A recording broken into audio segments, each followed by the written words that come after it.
네, 오늘은 용모가 아주 빼어나고 아름다웠던 요셉, 그의 장점이지만 그것이 단점이 돼서 그걸로 인한 어려움을 겪게 되는 이야기가 나옵니다.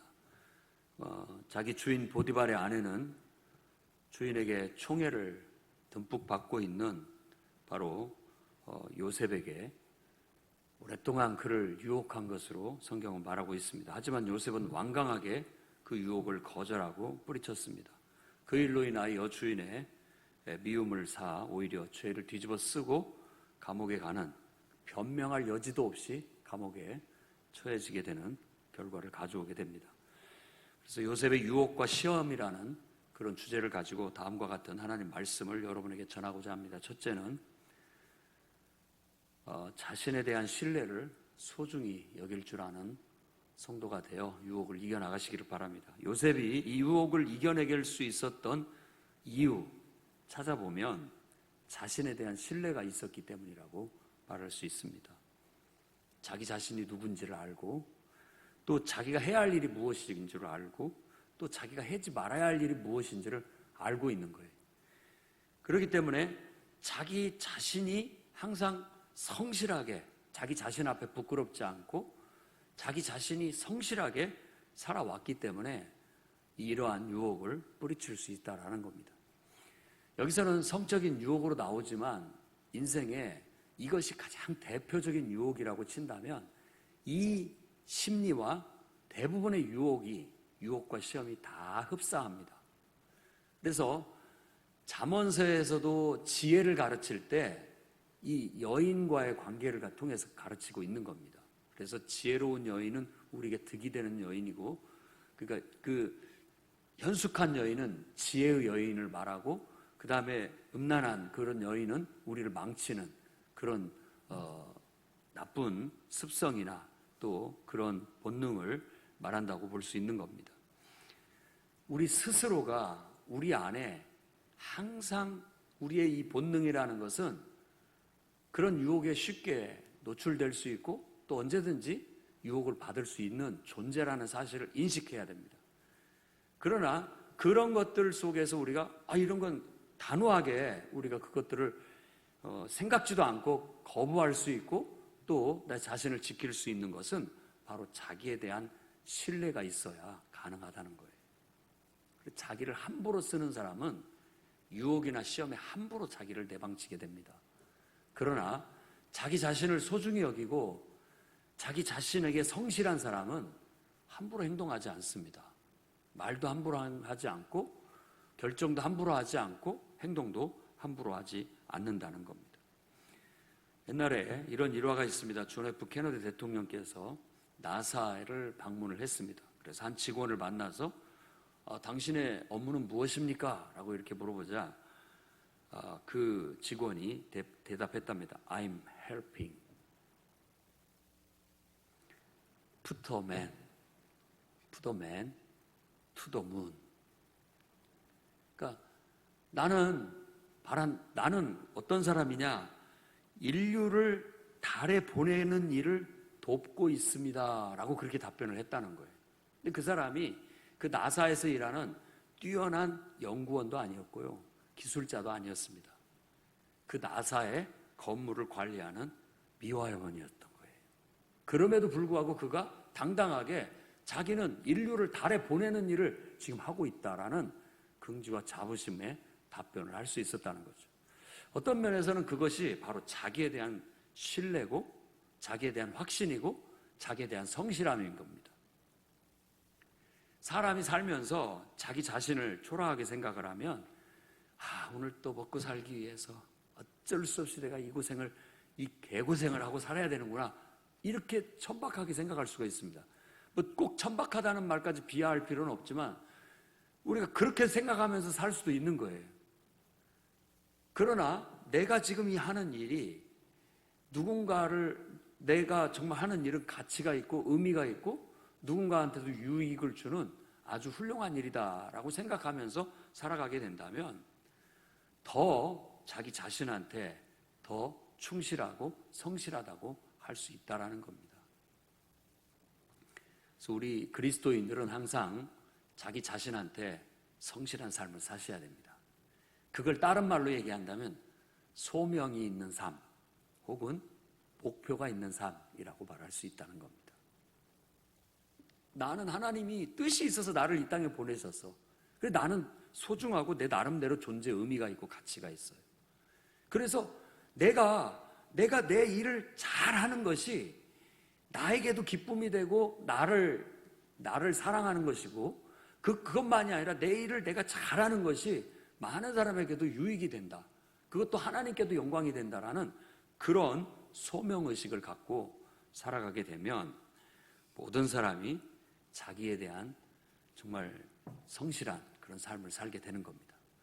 자기 자신한테 성실한 이것이 알고 보면 이 세상의 도덕과 윤리의 기준이 됩니다.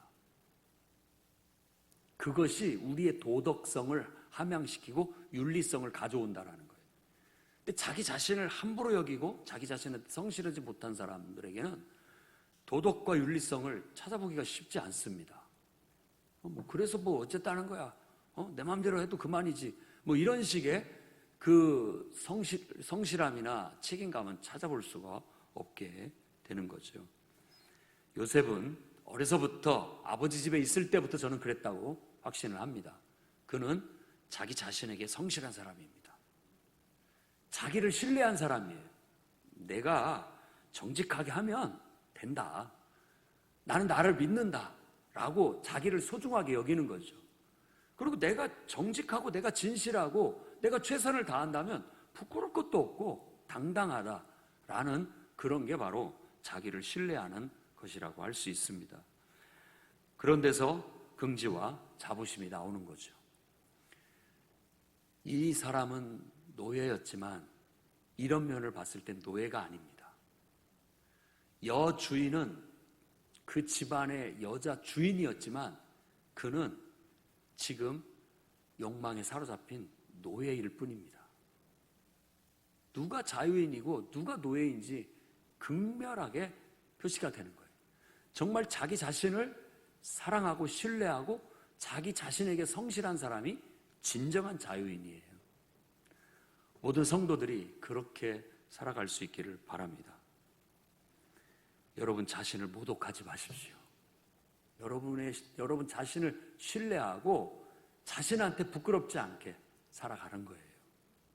그것이 오늘날 우리가 이 말씀을 통해서 배워서 성도들이 실천해야 할 덕목이라고 했습니다. 여주인은 결국 자기 자신을 사랑하지 못하는 것이고 여주인은 결국 자기의 신뢰를 무너뜨리는 것이요, 그것이 바로 자기 자신을 모독하는 것이라는 걸 아마 뒤늦게 깨닫게 될 것입니다. 그것이 바로 모든 유혹의 실체예요. 눈앞에 달콤함이 있지만 눈앞에 어떤 좋은 것이 있어 보이지만 알고 보면 그것이 결국은 나를 모독하고 나의 인격을 죽이는 정말 후회스러운 그런 결과만 남게 될 거라는 겁니다. 두 번째로는 상대에 대한 신뢰를 소중히 여길 줄 아는 성도들이 되어야 되겠습니다. 요셉이 유혹을 이겨낼 수 있었던 이유, 첫 번째는 자기에 대한 신뢰였다면 두 번째로 말할 수 있는 것은 바로 주인에 대한 신뢰, 주인에 대한 충성심이었습니다. 일개 노예를 데려와가지고 일을 맡겨봤더니 제법 일을 잘해? 신뢰하고 더 큰 일을 맡기고 더 큰 일을 맡기다 보니까 아주 이 청년은 성실한 청년, 용모만 반듯한 게 아니라 말이며 행동이며 모든 일처리가 항상 반듯한 사람, 인정을 하다 보니까 개인 보좌관을 삼고 가정의 총무를 삼아서 자기의 모든 것들을 믿고 맡길 수 있는 사람이 되었던 겁니다. 그러니까 다른 면에서 본다면 요셉에게 있어서 그 주인은 은인이죠. 은인이죠. 나를 이렇게 인정해주고 나를 이렇게 대우해주고 나를 이렇게 알아봐주고 해주는 사람에 대한 고마운 마음이 있는 거죠. 그것을 차마 저버릴 수 없는 겁니다. 이게 모든 인간관계의 도덕과 윤리의 기본이 되는 겁니다. 서로에 대한 신뢰 그리고 충성심. 이것을 다른 말로 성경의 용어로 얘기한다면 순종이라고 말할 수 있을 겁니다. 순종을 비굴한 것으로 생각하지 마십시오. 순종은 서로에 대해서 충성스러운 것을 말하는 겁니다. 그게 순종인 거예요. 나만 순종하고 사는 게 아니에요. 어떨 때 나는 순종을 하지만 어쩔 때 나는 또 명령을 하기도 하고, 그래서 어쩔 때는 우리 모두가 다 어떤 상황 속에서는 늘 순종하고 사는 겁니다. 그러니까 순종과 명령이 같이 상존하면서 관계가 이루어지고 모든 일들이 펼쳐져 나가게 되는 거예요. 근데 항상 나는 순종하는 입장이 아니라 지시하는 입장만 되려고 한다면은 그건 반쪽짜리 인생밖에 안 될 겁니다. 요셉이 보여준 주인에 대한 이 충성심, 이것이 세상을 아름답게 하고 정말 살맛나게 만드는 것이라고 할 수 있어요. 그러니까 우리 모든 개개인들이 이런 충성심을 다 가슴에 안고 산다면 세상이 얼마나 보기 좋고 매력적이고 살만하고 행복할까요? 요셉은 바로 주인에 대한 신임을 저버릴 수 없다. 그걸 저버린다는 것은 짐승만도 못하다 라고 아마 생각했으리라 여겨집니다. 그 주인이 자기한테 모든 권한을 위임했어도 그 아내라든지 그가 먹는 음식, 그 아주 사소한 개인적인 것은 건드리지 말아야 된다는 걸 알고 있었던 것이죠. 충성이라는 것은 바로 그런 겁니다. 주인의 권위를 지켜주고 또 자기에게 일을 맡긴 그 사람의 마음을 알아 그의 모든 마음이 흡족할 수 있도록 잘 해내는 것. 그러니까 내가 하는 것이지만 내가 하는 것이 아니라 그 주인이 하는 것처럼 행하는 그런 충성심. 그것이 바로 신뢰를 바탕으로 해서 나올 수 있는, 인간이 뿜어낼 수 있는 아주 고귀한 보배라고 생각합니다. 조개가 상처가 나서 진주를 만든다면 우리 인간도 마찬가지예요. 우리의 삶을 통해서 보석을 만들어내는 거예요. 값진 보석. 얼마나 값진 보석을 만들어내느냐. 정말 나의 이 충성됨이 그야말로 아주 아름다운 보석을 만들어내서 모든 사람들이 보고 부러워하고 행복해할 수 있는 그런 걸 만들어낼 수 있다라는 겁니다. 그래서 우리는 이 말씀을 통해서 성도들은 서로 상대에 대한 신뢰, 그게 곧 충성심이나 또 순종의 태도로 발휘될 수 있도록 훈련하고 나아가야 되겠습니다. 서로에 대한 신의를 지키는 것, 그것이 우리 안에 딱 있을 때 바로 선을 넘지 않는 제동장치가 되는 겁니다. 많은 심리학자들이 사람의 성취도 혹은 성공 어디서 오느냐 봤더니 자기 절제력에 있다고 그렇게 이구동성으로 얘기합니다.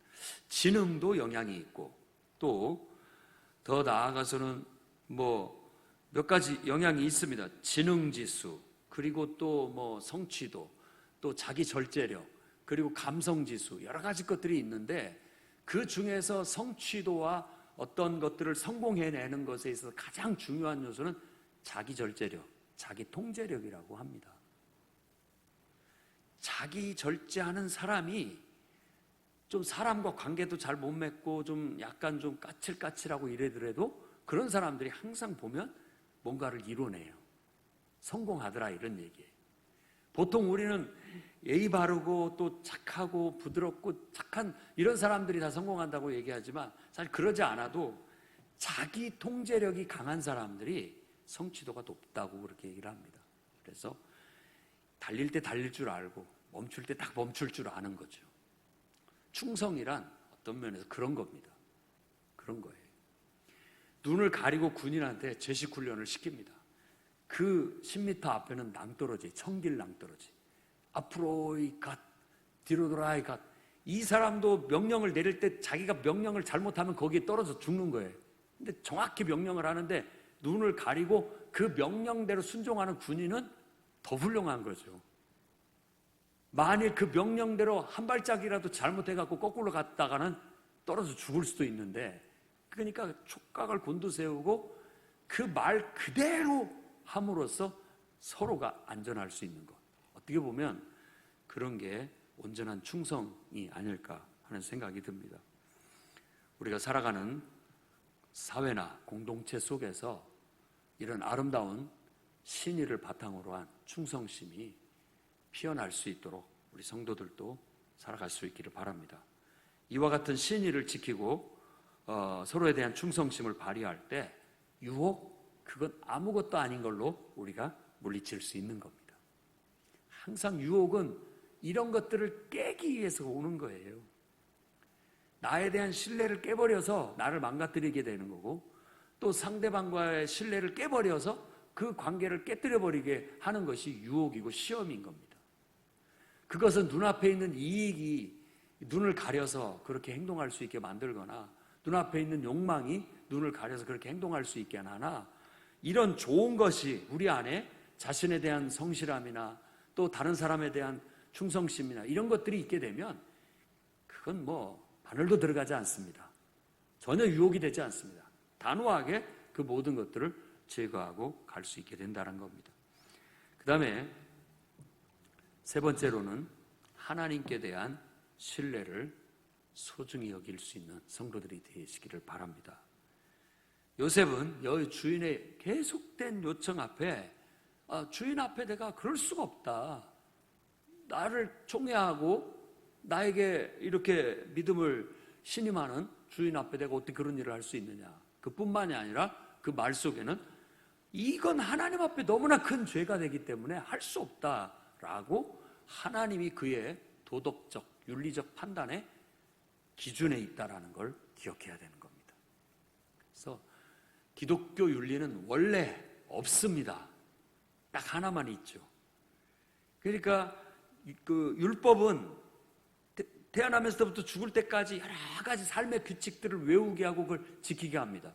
우리가 일찍이 우리 조상들부터 해왔던 그 육아의 가르침도 태어나면서부터 죽을 때까지 인간으로서의 바른 삶의 예의 범절이나 바른 길을 가르치는 거예요. 나쁜 것은 아닙니다. 그런데 이 복음은 예수 그리스도의 가르침은 딱 한 가지예요. 하나님과 하나가 되라. 하나님을 사랑해라.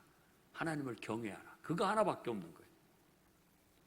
그런데 진짜로 하나님을 경외하고 하나님을 사랑하고 하나님과 내가 일체가 되어 정말 그분의 마음이 내 마음이 되고 그런 상태가 되어서 살아가게 된다면 세상에서 말하는 도덕적인 기준, 윤리적인 기준이 다 따라오게 된다라는. 그러니까 생명의 성령의 법, 곧 성령의 인도하심을 따르면 율법의 모든 요구가 다 성취된다. 그건 하위 개념이라는 거예요. 더 높은 개념은 하나님에 대한 경외심. 그 숭고한 사랑, 그 경외심이라는 게 가슴 떨리는 사랑. 어떤 막 두려움이 있는데도 공경하고 존경하는 그런 마음. 하나님에 대한 그 경외심이 바로 요셉을 유혹과 시험에서 버틸 수 있게 만들어준 요인이라고 볼 수 있다는 겁니다. 창조주 하나님은 인간을 창조하시고 공동체를 형성하도록 명령하셨고 또 그 공동체 안에서 서로를 존중하고 지켜야 할 한계선을 정해주시는 분입니다. 그런 의미에서 이제 삶의 규칙과 규범이 있게 되는 거죠. 인간은 자신의 자유를 그분이 정해주신 한계선 안에서 누릴 줄 알아야 됩니다. 그걸 벗어나면 죄가 되는 거예요. 그 관역을 빗나가 버리면 죄가 되고 그 죄의 싹은 사망이 되는 거예요. 그렇기 때문에 항상 그분이 정해주신 한계, 그런 말씀 안에서 우리의 삶을 자유롭게 누리며 살아갈 줄 아는 그런 사람이 되어야 되겠다는 것입니다. 오늘 저는 요셉이 받은 유혹과 시험 그 속에서 어떻게 하면 그가 이 유혹을 눈 하나 깜짝 안 하고 거부할 수 있었나 라는 묵상 속에 바로 그것은 자기에 대한 신뢰에서 나온 것이다. 또 다른 사람에 대한 신뢰, 곧 충성에서 나온 것이다. 또 하나님에 대한 신뢰, 하나님에 대한 사랑과 경외심에서 그 모든 것이 나온 것이다라고 말씀을 드렸습니다. 오늘 여러분들도 그것이 기준이 되어 도덕적이고 윤리적인 세상 사람들보다는 더 수준 높은 삶을 살아 나가시기를 바랍니다. 자유가 있으나 자유를 악을 가리는 데 쓰지 말고 오직 하나님의 종과 같이 해라. 무사람을 공경하며 형제를 사랑하며 하나님을 두려워하며 왕을 존대하라. 사환들아 범사에 두려워함으로 주인들에게 순종하되 선하고 관용하는 자들에게만 아니라 까다로운 자들에게도 그리하라. 부당하게 고난을 받아도 하나님을 생각함으로 슬픔을 참으면 이는 아름다우나 죄가 있어 매를 맞고 참으면 무슨 칭찬이 있으리요. 그러나 선을 행함으로 고난을 받고 참으면 이는 하나님 앞에 아름다우니라. 그런 아름다운 성도의 삶이 이 베드로 후서의 말씀처럼 실천해 나갈 수 있기를 주의 이름으로 축원합니다. 기도하겠습니다. 거룩하신 주님,